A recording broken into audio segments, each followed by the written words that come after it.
Hello friends, नमस्ते। आप सभी का स्वागत है आपके चैनल कथा साहित्य दर्पण में, जहां हम लोग सुनने जा रहे हैं प्रसिद्ध कहानियों के अंतर्गत उपेंद्र नाथ अस्क जी की बहुत ही प्रसिद्ध कहानी काले साहब। यह कहानी अस्क जी की प्रसिद्धि का आधार रही है और इस कहानी का कई भाषाओं में अनुवाद हुआ है। विदेशों में भी यह कहानी बहुत ही प्रिय रही है और यह अस्क जी की प्रसिद्धि का आधार है। अस्क जी ने कई उपन्यास लिखे हैं। इनको प्रगतिवादी उपन्यासकार भी माना जाता है।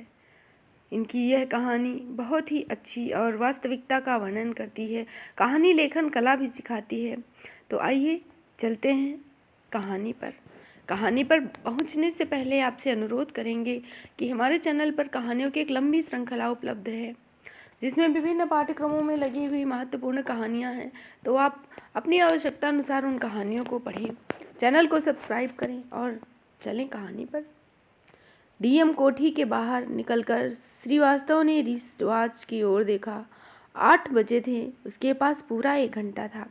चपरासी ने डीएम के 9 बजे वापस आने की बात कही थी, तो क्यों न वह गजानन को इलाहाबाद में अपने शुभ आगमन का समाचार दे आए। एक पंथ दो काज में उसका सदा से विश्वास था, बल्कि यदि किसी पंथ में 2 काज के बजाय 4 काज हो जाएं, तो उन्हें एक साथ निपटाने से भी विवाह कभी नहीं चूकता। यही कारण था कि 6-7 वर्ष पहले के 50-60 रुपए मासिक पाने वाले पत्रकार से उन्नति करके इस थोड़े से ही अरसे में वह डिप्टी कलेक्टर हो गया। न केवल यह, बल्कि डिप्टी कलेक्टर होने के बाद भी इसी चुस्ती और चालाकी के बल पर वह सूने और बीहड़ जिलों को फलांगता हुआ इलाहाबाद में नियुक्त हुआ। आज ही प्रातः इलाहाबाद में उसका पदार्पण हुआ था और आज ही वह अपने अफसर के यहाँ हाजिरी देने जा पहुँचा। पर डीएम लखनऊ से दौरे पर आते एक मंत्री के यहाँ हाजिरी देने गए हुए थे, इसलिए 1 घंटा श्रीवास्तव के पास खाली था। गजानन उनके बचपन का मित्र था। अनलगंज में रहता था। यूनिवर्सिटी में लेक्चरर था। अभी वह घर पर ही होगा। यह सोच श्रीवास्तव ने इस खाली समय को उसी के यहाँ जाने का फैसला किया। कचहरी के पास से गुजर के वह सड़क पर आ खड़े हुए। एक दिन वह इसी कचहरी का बड़ा हाकिम बनेगा। यह ध्यान आते ही गर्व सी उसकी एड़ियाँ तनिक उठ गईं। उसके हाथ बूशर्ट के अकड़े कॉलरों से होते हुए दामन पर आकर रुक गए और पंजे पर 1-2 बार जोर देते उसने आगे पीछे से बूशर्ट को ठीक किया। तभी उसने देखा कि सामने 12 दरी के पास 2 रिक्शा वाले जैसे उसको देखकर कुछ कहते हुए चले आ रहे हैं। रिक्शा, उसने साहबी स्वर में गले को तनिक उमेटते हुए आवाज़ दी। जी हुजूर। और दोनों रिक्शा उसके सामने आ खड़े हुए। क्यों भाई, घंटे के हिसाब से चलोगे? कहाँ जाएंगे? रिक्शे वाले ने पूछा। कहीं भी जाएं, क्या घंटा मिलेगा?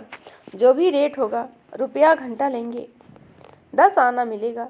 अजी हुजूर, आप इधर आइए। दूसरे रिक्शा वाले ने बड़े लटकते हुए लखनवी ढंग से हाँक लगाई। हाँ हाँ, तुम लेके आओ। और दूसरे रिक्शे के बराबर आते ही श्रीवास्तव उचक कर उसमें बैठ गया। बुशर्ट के दोनों दामन से जरा खींचकर उसने उसको ठीक किया। पतलून को तनिक ऊपर उठाया, उसके क्रीज खराब ना हो जाए। वह पीछे की ओर पीठ लगाकर आराम से नहीं बैठा। बुशर्ट के मसले जाने का उसे भय था और डीएम से मिलने तक वह इसी प्रकार लटकत बने रहना चाहता था। रिक्शे पर वह इस प्रकार अकड़ कर बैठा था जैसे डीएम से हाथ मिलाकर अभी भी कुर्सी पर बैठा हो। रिक्शा वाला खाकी सूट पहने था। सूट बहुत मैला न था। शक्ल से वह साधारण रिक्शा वाला मालूम होता था। इलाहाबाद के रिक्शे वालों में देहातियों का बाहुल्य होता है। फसल का मौसम ना हो तो कम से कम छुट्टी हो तो निकटवर्ती गांव के देहाती अपने लंबे तगड़े शरीर पर खादी की बंडी और कमर में अंगोछा बांध मुर्री में 1 जून का राशन लिए इलाहाबाद की ओर चल पड़ते हैं। संध्या को पहुंचते हैं, रिक्शे के लिए रिक्शा लेते हैं और सवारी से किराया लेकर दूसरे जून के सत्तू खरीदते हैं। इन्हें रिक्शा वाले देहातियों की सुविधा के लिए बहुत से पनवाड़ियों ने पान, बीड़ी, सिगरेट के साथ सत्तू के थाल भी सजा रखे हैं, जिनके पिरामिडों में हरी मिर्च खुशी अजब बहार देती है। ये देहाती रिक्शा वाले रिक्शा चलाते चलाते जब जरा समय पाते हैं तो शेर आध शेर सत्तू ले उन्हीं की थाली में गूंद लौंदा सा बनाकर हाथ पर रख लेते हैं और मिर्चों की सहायता से निगलकर पास के किसी नल से 2 घूंट पानी पी लेते हैं। कहते हैं कि गीदड़ की मौत आती है तो वह नगर की ओर भागता है। उस गीदड़ और इन देहातियों में कोई विशेष अंतर नहीं। दिन भर और कई बार दिन और रात भर रिक्शा चलाकर जहाँ वे साल भर का लगान कमा कर ले जाते हैं, वहीं फेफड़ों को भी खोखला कर जाते हैं। दूसरे रिक्शे वाले इलाहाबाद के ही ऐसे नागरिक मजदूर हैं जो द्वितीय महायुद्ध के बाद बेकार हो गए। रिक्शा चलाते चलाते उनकी पसलियाँ निकल आई हैं, यक्षमा उनकी आंखों में झलकता है, और वे भी महंगाई के इस जमाने में बाल बच्चों का पेट भरने के लिए रिक्शा खींचते हैं। श्रीवास्तव प्रयाग का ही निवासी था। वह इन दोनों तरह के रिक्शा वालों से भली भांति परिचित था, किंतु उसका यह रिक्शा वाला उसे इन दोनों से न दिखाई दिया। इधर रिक्शा वाले की एक तीसरी श्रेणी भी दिखाई देने लगी है। रोनाल्ड कोलमैन की तरह बारीक सी तलवार कट मूछें बनाए, फौजी पैंट या बुशर्ट या केवल टोपी पहने युद्ध से छुट्टी पाए बेकार फौजी रिक्शा चलाने लगे हैं।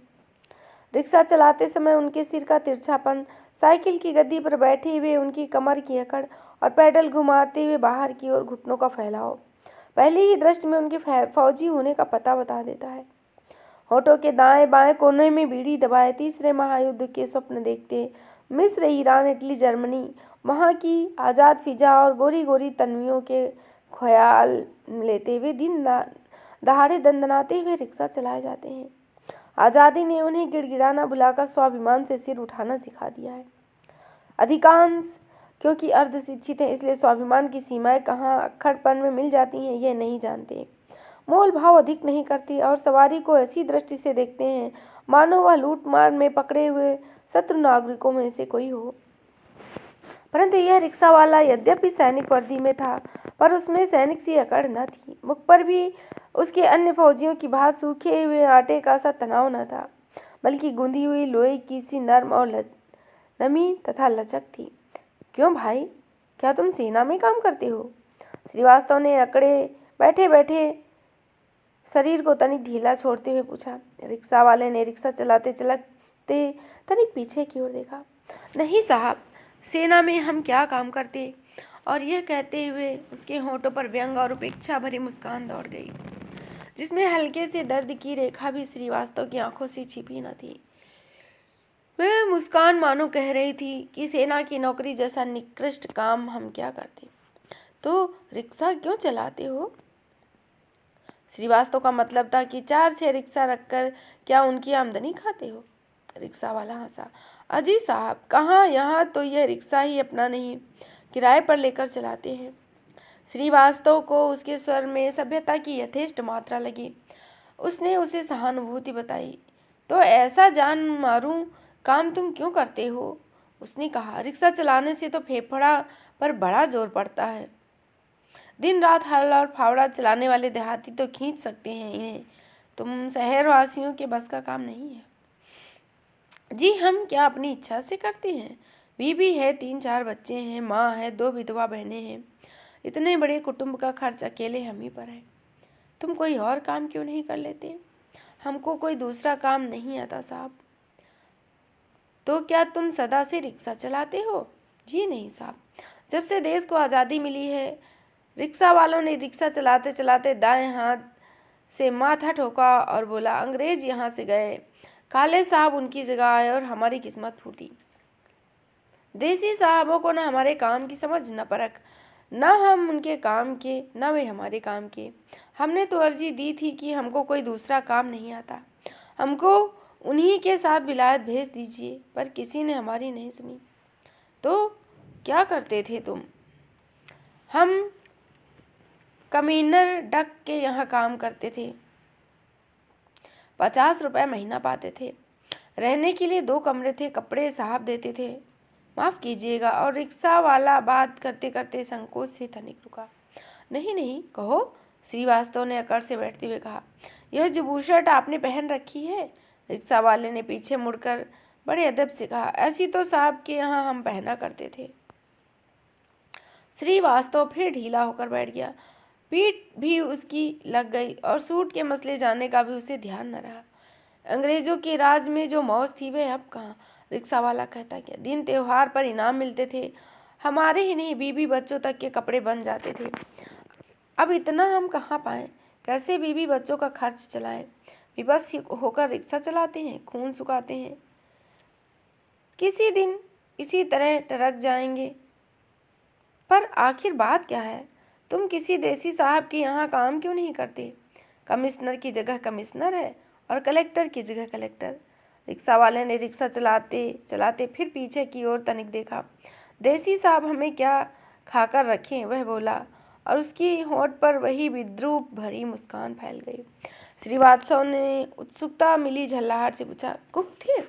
जी नहीं, खानसामगिरी हमसे नहीं होती। तो क्या बहरा थे? जी हाँ, बहरा थे।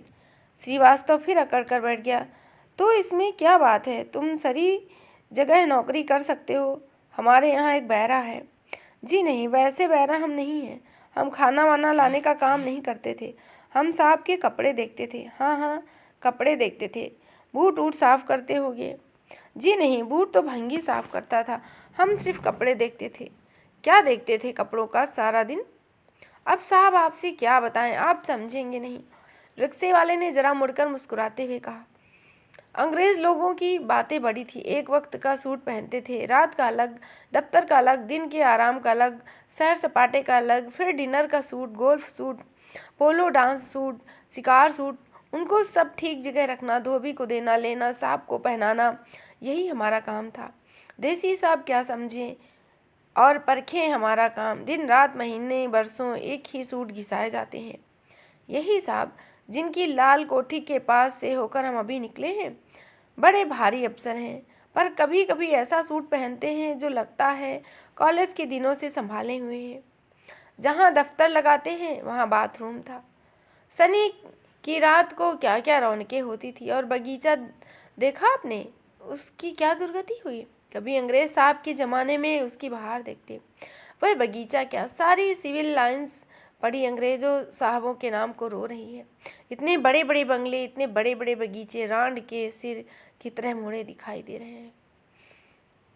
श्रीवास्तव को उस रिक्शा वाले की उपेक्षा और भारतीय रहन सहन के प्रति उसका दुर्भाव बहुत बुरा लगा। यद्यपि वह स्वयं साहबी ठाट बाट से रहना पसंद करता था, परंतु उस समय उसे अंग्रेजी संस्कृत के संबंध में ध्यान रखने वाली प्रत्येक वस्तु के प्रति क्रोध हुआ आया। उस अज्ञ से तनिक सा विज्ञ बनने पर विचार से उसने कहा, उनके और अपने खान पान और वेशभूषा में, रहन सहन में बड़ा अंतर है। वे लोग मांस मछली खाना शराब पीना बुरा नहीं समझते, गाय और सुअर का मांस खाते हैं। हमारे यहाँ उसे छूना भी पाप है। उनकी औरतें नाचती हैं और हमारे यहाँ कुछ नहीं साहब। रिक्शा वाले ने उसकी बात काट कर रिक्शे के पैडल पर जोर में और जोश में धक्का देते हुए कहा, हम लोगों का देश गुलामों का देश है। घोंघे की तरह हम अपने आप को बंद रहने में ज़्यादा अच्छा समझते हैं। गरीब होने से हमने गरीबी को ही स्वर्ग बना दिया। धनी होने पर भी हम आदत से गरीब हैं। रुपया बैंकों में जमा रखते हैं, दाल रोटी पर सब्र करते हैं। हमको हमारा साहब बताता था कि भारत जब आज़ाद था, जब आर्य लोग इस देश में आए थे, तो वे भी खूब खाते पीते नाचते गाते और मौज मनाते थे। न यह पर्दा था, न खान पान के बंधन। हमको हमारा साहब बताता था कि धन का लाभ उसे खर्चा करने में है, बैंकों में जमा करने में नहीं। रुपया खर्चा होता है तो देश के कारीगर, मजदूर, दुकानदार सब काम पाते हैं, नहीं तो बेकारी बढ़ती है। साहब साल के साल फर्नीचर और दरवाजे खिड़कियों पर रोगन कराते थे। 6 महीने में वाइट वॉश कराते थे। 2 माली, 2 बैरे, खानसामा, धोबी भंगी उनके यहाँ नौकर थे। फिर भी उनके दम से डबल रोटी वाले, अंडे वाले, कुर्सी मेज वाले और न जाने कौन कौन से रोजी पाते थे। श्रीवास्तव के हृदय में ज्वाला झपकी। उसका जी चाहा कि वह उठकर उस साहब के कुत्ते की गुद्दी पर 2-4 घूंसे लगा दे, लेकिन रिक्शा काफ़ी तेज चला जा रहा था। तब उसने अपना क्रोध अपने परवर्ती गोरे अफसरों पर निकाला। उन सालों का क्या है, जनता को लूटते और मौज उड़ाते थे। जनता को क्या ये कम लूटते हैं? रिक्शा वाले ने पलटकर बड़ी मिस्कीन व्यंगमयी हंसी के साथ कहा, छोटे से लेकर बड़े अफसर तक सब खाते हैं। यहाँ तो बड़े अफसर को संकोच भी करते हैं। यहाँ तो आपाधापी मची है, बस लेना जानते हैं, देना नहीं। अंग्रेज लेता था तो 10 आदमियों का पेट पालता था। ये खाते हैं और जमा करते हैं। खाएं उड़ाएं भी क्या, आदत भी तो हो। वह धोती कुर्ता पहने बाहर भीतर सब जगह बने रहते हैं। 15वें 20वें महीने 2 महीने पर हजामत बनवाते हैं। नाई धोबी बैरा खानसामा क्या पाएंगे इनसे।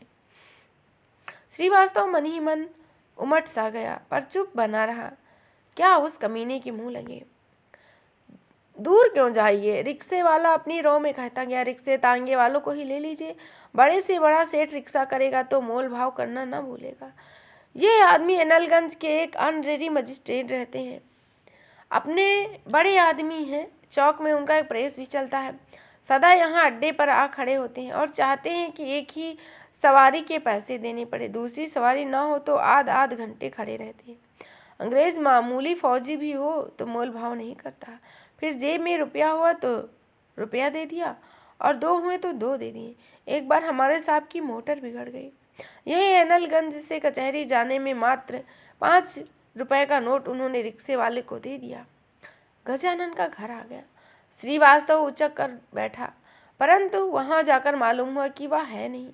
अपना कार्ड छोड़ श्रीवास्तव मुड़ा और रिक्शा वाले से उसने कहा, जल्दी से चलो। कचहरी के सामने उतरते वक्त श्रीवास्तव ने घड़ी देखी, 1 घंटा 10 मिनट हुए थे।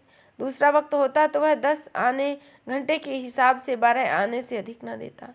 इस रिक्शे वाले को 12 आने देने में उसे हिचकिचाहट हुई। साहबों की कब्र पर लात मारते हुए उसने कहा, 1 घंटे से कुछ ही मिनट ऊपर हुए हैं, 2 घंटे भी लगाएं तो 1 रुपया 4 आने ही होता है, पर यह लो 2 रुपये, 14 आने हमारी ओर से बख्शीश समझो। रिक्शे वाले ने लगभग फौजी ढंग से सलाम किया और श्रीवास्तव गर्व से एड़ियों को तनिक उठाता हुआ डीएम की कोठी की ओर चला। क्यों, क्या मिला? पहले रिक्शे वाले ने, जो अभी तक अड्डे पर खड़ा था, जोर से पूछा। 2 रुपये। 2 रुपये? हाँ, 2 रुपये। किसी देसी अफसर से मैंने कभी कम लिया है जो इससे लेता? इन साले काले साहबों से निपटना मैं ही जानता हूँ।